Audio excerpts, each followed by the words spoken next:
Dr. Zamani bin Ibrahim atas perkongsian beliau sebentar tadi.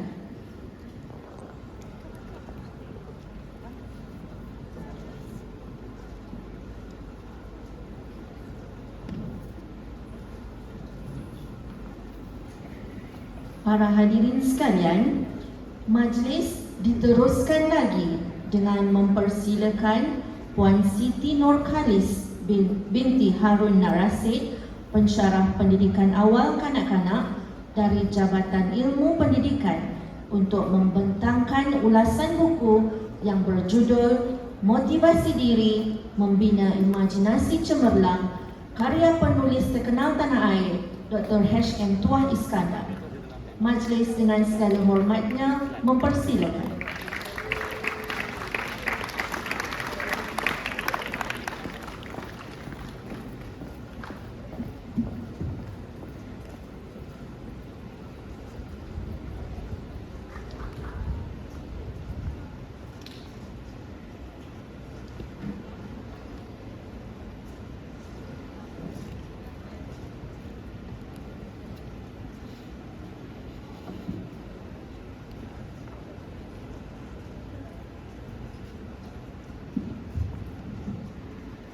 Okey, baiklah.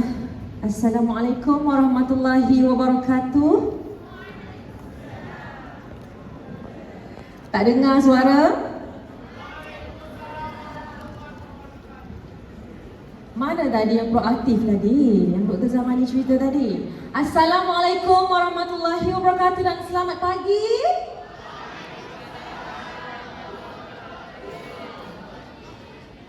Ya, belum cukup lagi tu.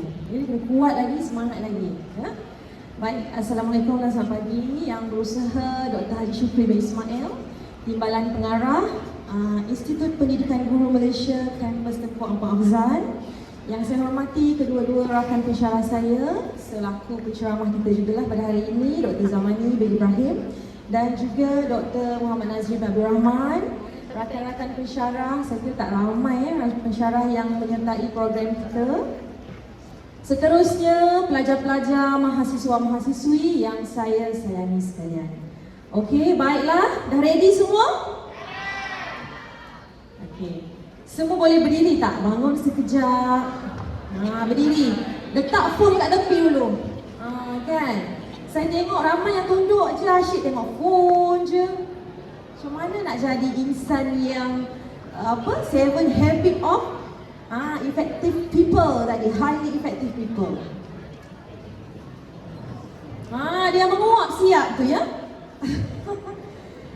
Saya rasa daripada pagi tadi minda kamu berada dalam keadaan yang kurang bersedia sebab kamu baru bangun daripada tidur. Betul tak? Mesti ada yang belum bersarapan. Okey? Tarik nafas, 1, 2, 3, tarik. Hembus. Tarik. Hembus. Okay, yang ketiga, tarik. Tahan lama sikit, kemudian kita hembus sama-sama. Boleh? Okay, tarik. Tahan. Hembus.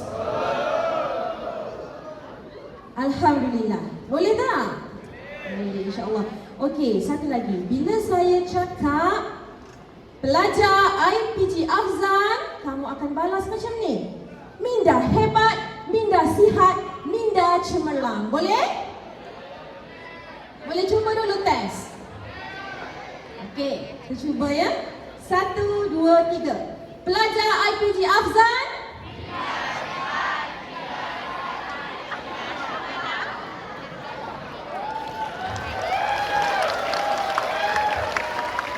tahniah.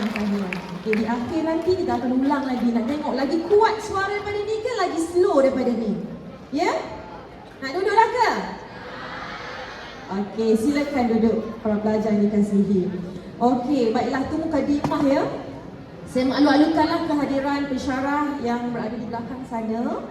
Okey, saya tak perlu memperkenalkan dirilah saya rasa. Ada yang dah kenal saya, yang saya mengajar mungkin dah kenal. Ada yang belum kenal. Okey, saya Siti Nurkhalis, merupakan pensyarah PAKK ya di IPG Tengku Ampang Afzan lah, daripada Jabatan Ilmu Pendidikan. Okey, sebenarnya saya menggantikan saya punya ketua jabatan lah, Tuan Haji Fazli. Seperti yang sedia maklum ya, beliau tidak dapat bersama-sama kita pada hari ini. Jadi kiranya saya ni bidang terjun lah. Tahu tak bidang terjun tu apa? Kira kita replace lah kan. Tak apalah, saya cuba. Dan ini juga merupakan kali pertama saya lah buat book review di IPG Afzal. Okey, bolehkah? Boleh sangat? Boleh sangat, insya-Allah. Okey, kalau KJ saya, dia bagi tahu, okey Khalis, nak review buku ni, you perkenalkanlah dulu buku ni apa yang kamu baca. Okey, jadi kat situ kita lihat tajuk buku Membina Imajinasi Cemerlang. Okey, kenal tak dengan penulis ni? Okey, mungkin penulis ni mungkin merupakan penulis yang agak orang kata senior lah.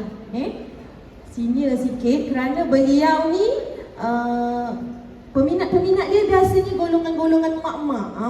Kalau di rumah saya kat Kelantan, mak saya memang penggemar HM Tuah Iskandar Al-Haj ni. Dia memang favourite lah. Banyak koleksi buku dia ada di kampung saya. Di kampung Seribong, Kota Baru, Kelantan. Okey. Jadi bilangan penerbit buku ni Alaf ke-21. Tahun penerbitan tahun ke-21. Ya, ada ISBN kat situ. Kemudian muka surat 330 dan 332 termasuk dengan muka dan belakang lah, kulit belakang. Okey, buku ini walaupun buku yang agak lama lah, tetapi ya telah direview dan di-endorse oleh universiti di United Kingdom. Kan bukan kaleng-kaleng lah maksudnya, kerana saya rasa motivasi ni sebenarnya dia berlaku sepanjang hidup kita. Dia bukan trending kata seperti digital kan, berlaku pada masa kini dan sebagainya. Motivasi ni sentiasa berlaku daripada kecil sampai kita peringkat kanak-kanak, remaja, dewasa dan seterusnya kita mencapai kejayaan kita lah pada peringkat yang lebih tinggi. Okey? Baiklah, boleh nampak buku ni? Saya bawa jugalah buku ni sebenarnya. Ada dekat tangan saya sekarang. Alright, kita nak lihat juga berkenaan dengan dia punya biodata, penulis dia. Okey, bukan sebarang orang lah, saya rasa dia ni seorang yang begitu hebat. Anak ke-9 daripada 10 orang adik-beradik. Ya, bersekolah, berasal daripada Muar, Johor. Siapa orang Johor kat sini? Angkat tangan, siapa orang Johor? Akmal orang Johor. Kenal ke Akmal? Okey, jadi dia bersekolah di High School Muar, ya, dan menyambung pengajian dalam aliran sains. Maksudnya seorang yang pintar lah bagi saya. Dan sumbangan beliau banyak menulis buku ya, lebih 110 buah buku, dan sebenarnya dia adalah calon sastrawan negara, kan. Dan dia telah mencipta satu istilah baru dalam bahasa Melayu, kan. Bukan orang biasa-biasa lah. Iaitu istilah yang dicipta ialah juruam. Apa maksud juruam? Siapa pernah dengar juruam tu apa? Aisyah. Apa dia? Aisyah. Apa dia Aisyah? Okey, juruam ni seseorang tu punya pelbagai kemahiran pada masa yang sama.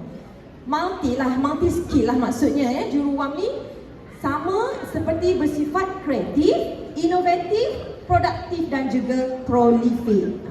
Setengah orang ni dia multitasking, betul tak? Siapa yang multitasking kat sini? Dalam masa yang sama awak boleh tengok laptop, dalam masa yang sama awak boleh dengar ceramah dekat TV, balas WhatsApp, mengajar dalam GC, banyak benda boleh buat dalam masa yang sama. Tu dia maksud dia multitasking. Tapi juruam ni dia multi skill. Banyak kemahiran dia dapat, dia ada dalam satu masa yang sama. Okey? Alright?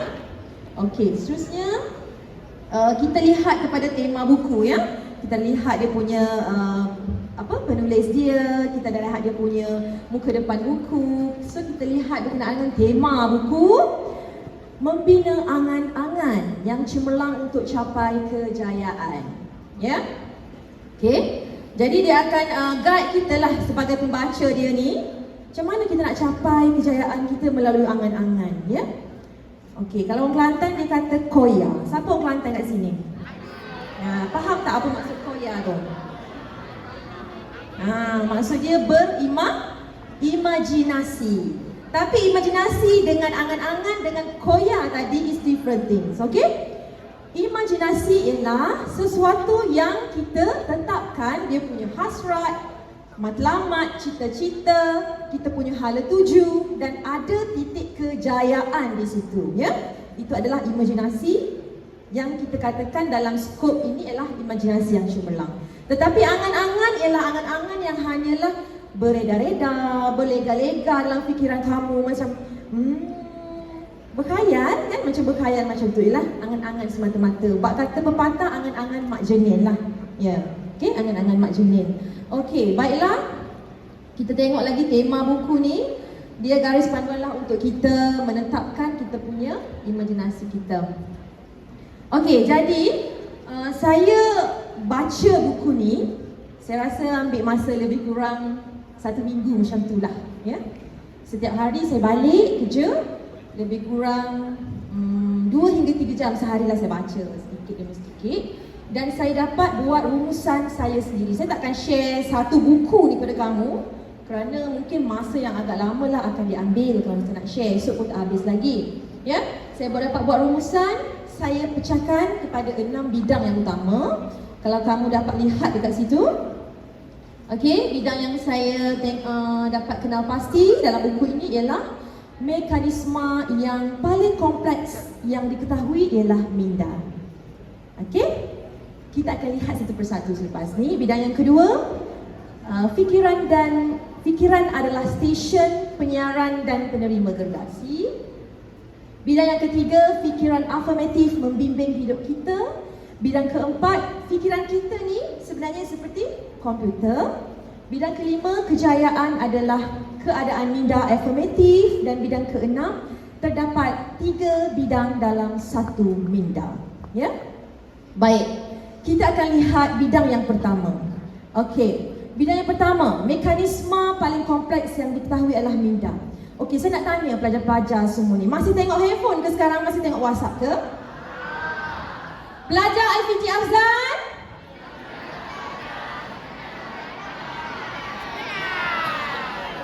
Masya Allah. Okey, tahniah. Okey, saya nak tanya you all kan, saya tanya korang semualah, ya, pelajar-pelajar yang dikasihi. Dalam banyak-banyak anggota badan kamu, daripada hujung rambut sehingga ke hujung kaki, apa aset ataupun anggota yang paling berharga kamu rasa? Okey, apa yang paling berharga sekali? Taklah, sebelum tengok slide saya. Ada Aisyah, dia kata dia punya muka, wajah dia yang cantik tu aset dia. Betul tak? Ada orang kata kaki dia. Dia kata aset yang paling berharga kaki dia kerana dia boleh dapat bawa berjalan ke mana-mana. Betul? Siapa kata tangan dia aset dia paling berharga? Sebab tangan dia lah, dia boleh buat kerja, dia boleh menulis, boleh menaik, boleh pegang phone. Betul tak? Boleh makan. Tak tangan macam mana nak makan? Kan? Okay, antara muka, tangan, kaki, apa aset yang paling berharga lah kamu rasa dalam diri kamu? Otak. Siapa yang jawab tu? Okey, sebenarnya antara tubuh badan kita ni aset yang paling berharga ialah kita punya minda kita, ya, minda kita. Terletak dekat mana minda kita? Dekat kepala lah, bahagian otak kita. Okey, kerana minda kita ni sebenarnya sangat-sangat hebat, sangat-sangat menakjubkan. Kerana kita kena tahu apa yang ada di sebalik minda kita, ya. Okey, semakin banyak kita belajar tentang macam mana cara minda kita berfungsi, semakin besarlah kita akan cipta kejayaan dan cipta pencapaian kita yang lebih besar, ya. Sebenarnya kita tidak menggunakan minda kita sepenuhnya lah sekarang ni, ya. Jadi kita lihat nanti dengan lebih mendalam. Okey, kalau dapat lihat dekat sini. Okey, hati, kita punya hasrat, kita punya sasaran, kehendak, target, cita-cita kita bermula daripada hati kita, insting kita. Dan kita akan communicate dengan kita punya minda tadi, betul tak? Contoh yang paling ringkas, kamu nak buat assignment sebagai pelajar kan? Buat assignment, macam mana kamu nak gerakkan kamu punya anggota badan kamu, tangan, kaki, badan, mata, telinga, kan? Panca indera kamu tu untuk melaksanakan action tersebut. Jadi bermulalah dengan yang dinamakan subconscious mind. Kita ada dua, satu subconscious mind, satu conscious mind. Itu melalui pembacaan saya lah. Untuk lebih detail mungkin saya kurang arif dari segi itu ya. Okey, jadi saya nak ceritalah berkenaan dengan subconscious mind ini. Ya, dia dapat memberikan satu komunikasi, menghantar satu message, ya, subconscious mind ni kepada conscious mind, minda sedar kamu untuk kamu action, untuk kamu bertindak, untuk kamu bergerak, untuk kamu menghasilkan sesuatu di alam nyata yang boleh kita nampak. But the powerful things yang saya nak tekankan pada hari ini ialah subconscious mind. Ya, subconscious mind. Alright. Okey, seterusnya kita lihat bidang kedua. Fikiran adalah stesen penyiaran dan penerima gergasi. Siapa tahu TV3? TV1, NTV7. Begitulah juga minda kita berfungsi. Okey, bila kita buat rakaman TV lah contoh, saya buat didik TV dan sebagainya, terima. Session penyiaran TV dia menerima maklumat, menerima data daripada kita, itulah input yang dia dapat. Kemudian dia akan menjadi penyiar, siarkan kepada TV, siarkan kepada mana-mana media untuk menjadi penyiar yang gergasi. Okey, itulah fungsi minda tadi kita. Minda kita tu sangat-sangat berharga, ya, berharga. Okey, seterusnya, fikiran afirmatif membimbing hidup kita. Siapa tahu apa tu pemikiran afirmatif ni? Pelajar-pelajar BNK tahu tak? Affirmative mind. Okey, dia adalah energi yang penyembuh yang dapat meningkatkan kita punya keyakinan diri kita, meningkatkan harga diri kita, dan pada ketika itulah fikiran kita tenang saja, relax saja. Affirmative, ya. Lebih kepada pemikiran yang positif lah. So kat situ kita akan tetapkan kita punya hasrat, pencapaian, kehendak, azam, target, cita-cita, dan kita perlu bersungguh-sungguh lah untuk mencapai kejayaan tersebut. Ibaratnya seperti inilah, kita tanam kan, kita tanam benih. Okey, kalau nak bagi dia subur, macam mana kamu buat? Siram, bagi cahaya matahari, bagi ruang yang secukupnya, betul tak? Kalau kamu letakkan pokok tu dalam bilik yang gelap, dalam kotak yang gelap, tak bagi air, adakah pokok itu boleh tumbuh? Boleh membesar? Semestinya tidak boleh lah. Jadi seperti juga itu minda kita. Ya, kita tanamkan hasrat, kita tanamkan cita-cita, kita tanamkan kita punya azam, target, letakkan dan suburkanlah. Ya, suburkan dengan keperluan-keperluan yang diperlukan oleh minda kita. Okey? Okey. Bidang yang keempat yang saya dapat simpulkan, fikiran kita seperti komputer. Kita memberi tanggapan dan kepercayaan yang baik, ya, bertindak balas dengan cara yang positif, dan apabila kita memberikan idea yang afirmatif, ya, menghasilkan keputusan yang afirmatif. Jadi kita kontrol lah minda kita sendiri. Okey, contohlah cerita daripada petikan buku HM Tuah ini sendiri juga. Ceritanya lebih pada cerita pribadi sebenarnya kan. Ceritanya macam ni, seronok sikit cerita ya. Mak dia dengan nenek dia ni suka shopping. Bila dia suka shopping, dia akan ajaklah ayah dengan doktor HM Tuah ni pergilah ke Singapura pada suatu hari tu. Bila pergi ke Singapura, naik bas. Dia tak bawa kereta lah kan, naik bas. Bila sampai ke immigration tu, macam biasalah naik bas, turunlah tempat shopping. Mungkinlah Singapura ni menjadi satu tempat yang tumpuan, mungkin kan, barang-barang yang dianggap murah dan sebagainya. Bila dia shopping, seronok shopping, dia tak sedar bahawa dia terlalu teruja shopping sehingga kan dia membeli terlalu banyak. Ni karakter mak doktor dengan nenek doktor, dua orang kan. Okey, pada ketika dah lepas shopping, dia balik semula, naiklah ke atas bas. Bawalah semua barang-barang shopping dengan beg-beg yang banyak, dengan frame gambar, ada karpet, ada tikar, ada dan sebagainya. Semua ada, bawa pergi shopping. Dia naik bas lah macam biasa daripada Singapura, melaluilah custom dan immigration. Pada satu ketika, Dah sampai ke destinasi, semua penumpang tu turun. Mak dengan nenek dia dah rasa pelik kan? Rasa pelik, macam mana ni? Macam mana saya nak bawa barang yang terlalu banyak ni? Kan? Okey, Dr. Hashim Puah kata tak apa. Saya bawa dulu ni mak, beg plastik ni saya bawa dulu. Kan, mak dengan nenek tunggu dulu. Saya dengan ayah bawa ni turun. Pergilah ke seberang, kan kita dah sampai ke Muar. Suddenly, orang bas, kelainan bas, driver dengan kelindan tu, pep. Dah turun. Dia cakap macam tu kan. Lepas tu, sudah nenek dia ni, macam mana ni, barang banyak ni. Berat ni tak mampu nak bawa ni kan. Kapet lagi, frame gambar lagi, tikar lagi, macam mana ni, risau. Lepas tu, tak apa mak. Mak kepada mak dia kata, tak apa mak, kita bawa juga. Apa yang dia rasa?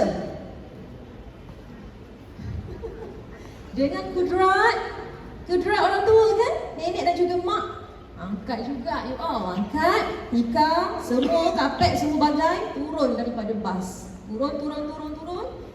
Menyeberanglah daripada custom tu sehingga ke Muar. Lebih kurang 10 hingga 15 minit lah berjalan kaki dia.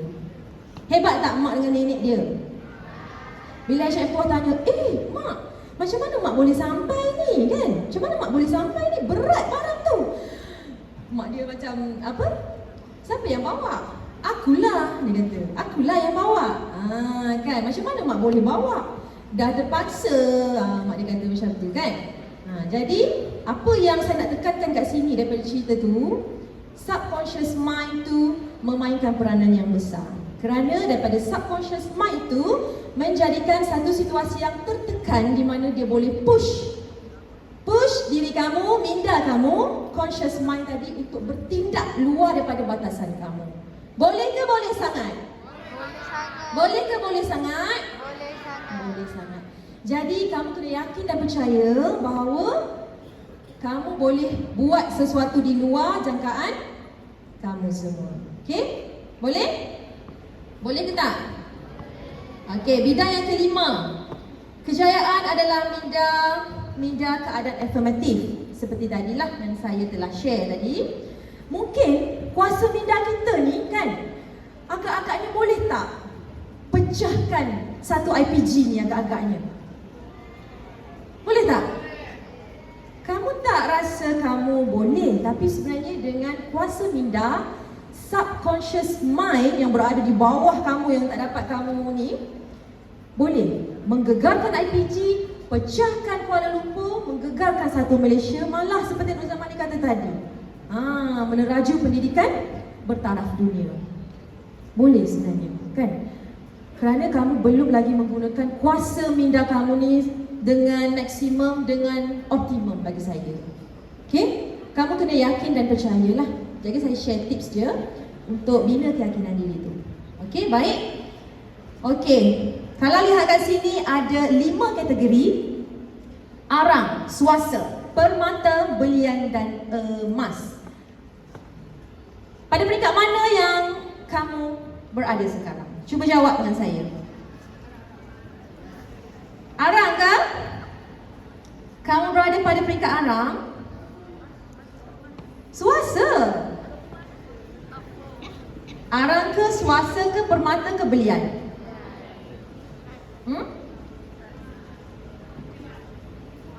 Okey, kalau arang mungkin, yelah saya rasa tak ada dalam dewan kita pada hari ni. Ada tak yang orang ada motivasi arang? Ya, tak ada ya. Swasta? Dalam keadaan tertekan. Siapa kat sini tertekan?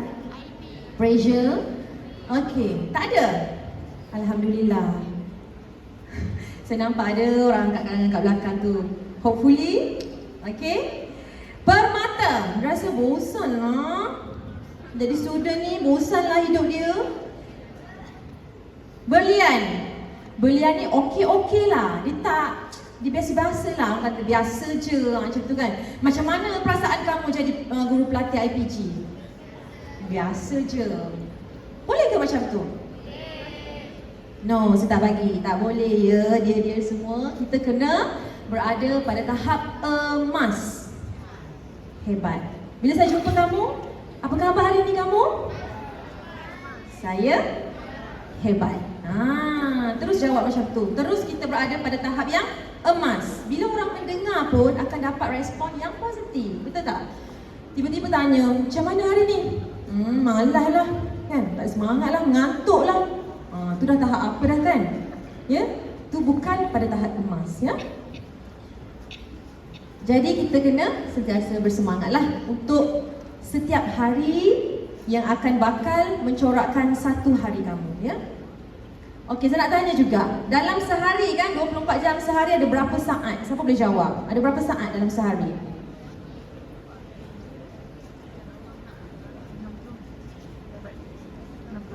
Dua 24 jam sehari ada berapa saat? Agak-agak lah, kan matematik kira lah. Kan? Berapa? Siapa boleh jawab ni? Jangan Google, kena fikir. Siapa boleh jawab dia dapat hadiah. Okay, time's up. Tak ada orang jawab. Okay, satu hari bersamaan dengan 24 jam sebenarnya adalah 86,600 saat. 400. Alert pun. Ya, bagus. Okey. Jadi bagaimana anda laburkan masa yang ada setiap detik, setiap saat itu dengan mengisi perkara-perkara yang bermanfaat, perkara-perkara yang berfaedah untuk anda. Ya, kita yang akan plan, kita yang akan rancang, kita yang akan buat tindakan itu sendiri. Alright, kita teruskan. Bidang ke-6. Okey, terdapat 3 bidang minda yang satu, iaitu fikiran sedar, fikiran separa sedar dan juga fikiran super conscious mind. Yang ni yang hebatlah, ya. Kesedaran yang tertinggi untuk peringkat pemikiran minda manusia, super conscious mind. Okey, ni tips dia. Kalau nak catat boleh catat. Macam mana kita nak merangsang daya ingatan kita. Tiba-tiba kita baca hari ni, esok dah lupa. Kan? Lupa tak? Mudah tak lupa you all ni? Okay, jadi ada tips dia. Pertama sekali, hidupkan persekitaran kita. Ya, persekitaran kita maksudnya yang saya ceritakan tadi lah. Bangun-bangun pagi, terus ceria, positif. Ya, bermula dengan kata-kata yang positif, yang bersemangat dalam hidup kita agar kita terus gemilang. First thing, jangan tiba-tiba bangun pagi dah moyok. No. Kita tak mahu macam tu, ya. Okey, persekitaran tu penting dan circle kamu, rakan-rakan kamu perlulah yang positif lah, yang rajin-rajin lah. Kawan dengan orang yang cemerlang, orang yang rajin, barulah kita turut sama seperti mereka. Boleh ke boleh bersangat? Sangat boleh, ya. Saya nak tengok perubahan lepas ni. Yang kedua, macam mana nak rangsang daya ingatan, kembangkan perilaku positif. Okey, sebenarnya kalau kita buat rutin yang sama setiap hari, kerja yang sama lah, ya, kerja yang sama setiap hari, sebenarnya dia tidaklah mengasah minda kita untuk berfikir dengan lebih efektif, berfikir dengan lebih afirmatif, berfikir dengan tajam. Okay, sebenarnya minda kita ni dia memerlukan sesuatu yang baru, sesuatu yang baru dipelajari untuk diasah minda kita ni untuk menjadi lebih tajam dan afirmatif. Kalau kita buat rutin yang sama setiap hari, betul tak minda kita tak akan berfikir? Minda kita pun jadi okey, minda yang sama, pemikiran yang sama, tak perlu ada cabaran dekat situ untuk berfikir. Kan? Jadi kita kena createkan satu situasi di mana kita akan merangsang pemikiran kita dan jana pemikiran kita untuk menjadi lebih tajam. Seperti bersoal jawab, berkomunikasi, berdebat, mencipta sesuatu, menganalisis sesuatu banyak aras pemikiran tak Zina Miblu pun banyak. Kat situlah kita lihat aras minda kita. Kalau sekadar kita melakukan rutin yang sama setiap hari, minda kita pun akan ada penuaan. Tahu tak apa itu penuaan minda? Siapa pernah dengar perkataan Alzheimer? Kan Alzheimer, kalau nenek-nenek kita atau atuk kita tu, dia berada dalam keadaan yang nyanyuk. Nyanyuk ni maksudnya dia lupalah, ya, apa perkara yang berlaku semalam, apa perkara yang berlaku 5 tahun lepas, 5 hari lepas, seminggu lepas, 10 tahun lepas. mungkin dia telah mengalami pelupaan di situ. Itulah yang dinamakan penuaan minda. Yang ketiga, ambil diet yang tepat. Diet penting untuk rangsang daya ingatan kamu ni. Jangan asyik nak makan apa tu? Ramen, Maggi dekat asrama. Adakah yang suka makan Maggi kat sini? Saya memang haramkanlah kalau saya lah kan. Haramkan makanan-makanan segera, makanan processed food. Itu semua akan mengumpulkan daya ingatan kamu sebenarnya. Ya. Jadi pengambilan makanan yang sihat seperti apa? Kekacang, walnut, kacang gajus, kacang-kacang sebenarnya akan menajamkan fungsi minda kita. Selain itu juga ada kismis, kalau orang Arab kan, kismis, air zam-zam boleh menajamkan ingatan kita. Yang pasti diet yang kamu ambil tu perlu ada nutrisi yang cukup lah. Ya? Ada karbohidrat, protein, vitamin, mineral yang cukup. Sebab apa? Sebab kita nak jaga minda kita tadi lah. Aset kita yang paling berharga tadi kan. Nak jaga minda kita ni. Jangan sampai dia berlaku penuaan. Kamu fikir kalau kamu makan benda-benda yang tidak berkhasiat akan efek otak kamu semua. Jadi avoid. Sebolehnya kalau avoid lah makanan segera. Seboleh-bolehnya lah. Ya. Ambil tablet minda. Contohnya minyak ikan, kismis, air zam-zam, spirulina, rumpai laut, Brahmi. Brahmi ni saya rasa Indian punya food kan? Brahmi. Kalau Chinese dia ada ginseng, ya? Ada ginseng. Dan orang Melayu ni pantang untuk makan semut, makan kepala ikan kan? Untuk elakkan lupa lah, cepat lupa. Baik. Seterusnya yang kelima, macam mana kita nak rangsang daya ingatan kita supaya lebih tajam? Semestinya lah kita sebagai insan, kita ada agama dan kepercayaan masing-masing, dekatkan diri dengan Tuhan. Okay, sentiasa berdoa, sentiasa muhasabah diri, sentiasa berdoalah supaya kita menjadi pintar, menjadi cergas, menjadi kuat ingatan, dapat belajar dengan baik, insya-Allah. Ya, boleh? Alright. Saya rasa, okay. Untuk review buku ni, manfaat atau pengajaran buku untuk pada hari ini, ya, memperihalkan makna imajinasi. Ya, kamu dah faham lah saya rasa imajinasi. Boleh? Imajinasi, tetapkan kamu punya hasrat, matlamat, target, cita-cita, harapan, impian pada satu titik kejayaan. Titik apa? Kejayaan. Mungkin kat sini kamu ada perancangan kamu lah sebagai mahasiswa, mahasiswi guru kan, nak capai 4th lab pada semester ini contohnya. Kan, nak capai anugerah dekan, nak capai praktikum cemerlang contohnya. Ada target. Okay, bila ada target, kamu setkan kamu punya subconscious mind dan gerakkan conscious mind kamu untuk mengambil tindakan. Alright? Okay, mengenal pasti keajaiban minda, kebolehan komunikasi antara minda ke minda. Seperti yang kita tahulah, kita ada apa? Delta, alpha dan juga beta. Dekat situ kita lihat aras bila kamu tidur pada aras yang mana? Gelombang otak kamu tu pada aras yang mana bila kamu tidur? Tahu tak bila tidur tu? Bila tidur berada dalam keadaan theta. Kan? Sebelum tidur? Sebelum tidur aras apa? Macam kita berangan-angan nak tidur, biasanya rutin saya gosok gigi, kan, ambil wudu semua, baca buku sebelum tidur. Pada waktu ketika itulah minda kita berada dalam keadaan alfa. Sebelum dia turun kepada keadaan theta tadi, alfa lah. Pada keadaan alfa inilah sebenarnya keadaan imajinasi yang kemuncak kita. Kan, masa itulah kita boleh berfikir, keadaan tenang, keadaan yang orang kata boleh kita imajinasi ke mana nak buat esok, nak buat apa kan, nak buat apa, nak pergi mana, apa perancangan kita. Okey, satu contohlah saya bagi. Boleh ke lagi saya share? Okey, situasinya macam ni. Ada seorang kanak-kanak lah. Saya contoh kanak-kanak lah, saya bicara dengan kanak-kanak kan. Kanak-kanak ni sedang main satu tempat, tiba-tiba mainan dia rosak. Bila mainan dia rosak, dia menangis lah. Rosak mainan saya tu. kerja, macam you Allah main handphone kan. Mungkin adalah kerja yang dibuatlah handphone dia tu. Okay, kita positif. Tiba-tiba anak dia datang lah. Ayah tolong, mainan saya rosak, macam mana saya nak baiki ni kan. Kawan-kawan dia semestilah tak tahu kerana sama-sama kanak-kanak kan. Jadi bila dia datang kepada ayah dia, ayah dia dalam keadaan minda yang tidak bersedia ya, untuk membaiki mainan tersebut. Tegur pegapahlah ayah dia buat kan.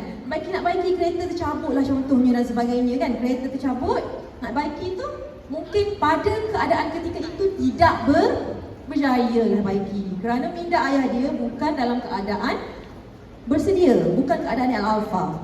Okey, mungkin ayah dia ni ambil masa bertenang ya, menyendiri seketika, ambil tempoh seketika untuk fikir betul-betul secara rasional dan baiki kereta tersebut dan akhirnya berjaya baiki.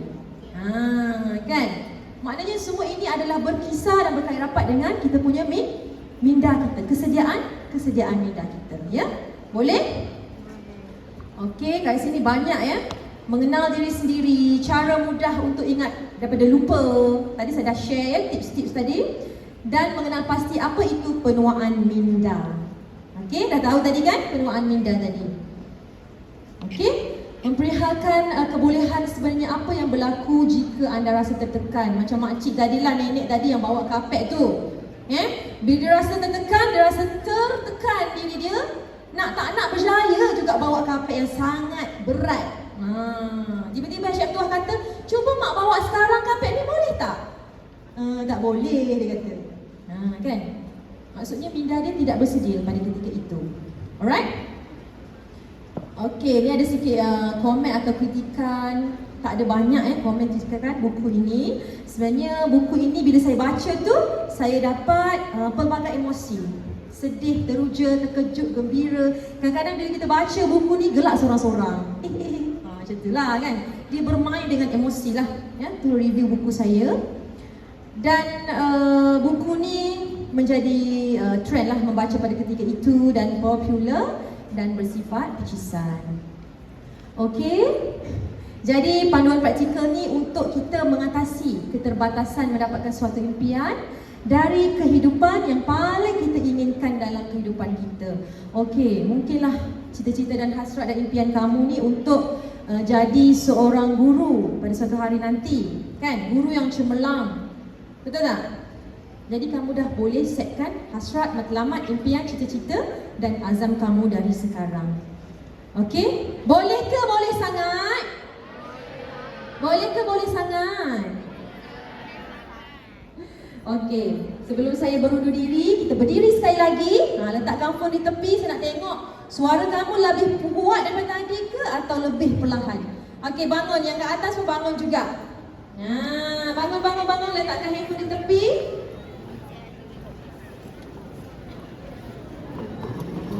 Letakkan handphone di tepi. Apa slogan kita tadi? Minda sihat, minda hebat, minda cemerlang. Okey, kuat-kuat ya. Tengok Isha tengah rekod tu, kuat-kuat. Tarik nafas. Hembus. Tarik. Hembus. Kuat-kuat ya, paling semangat sekali. Boleh? Boleh? Okey, ready? Pelajar IPJ Afzan. Minda hebat, minda cemerlang. Okey, berikan tepukan. Okey, saya rasa itu sahaja daripada saya. Sekian, wabillahi taufiq wal hidayah. Wassalamualaikum warahmatullahi wabarakatuh. Semoga bermanfaat untuk semua.